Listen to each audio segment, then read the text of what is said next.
কথায় আছে নদীর পারে বাস চিন্তা 12 মাস। অর্থাৎ নদিয়ার নবদ্বীপ থানা এলাকার বাহিরচরা এলাকা।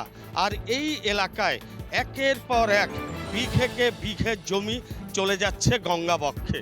এই শীতকালে নতুন করে গঙ্গা ভাঙন হওয়ায় আতঙ্কিত এলাকাবাসী। তাদের বক্তব্য, প্রচুর জমি ইতিমধ্যে চলে গেছে গঙ্গা বক্ষে।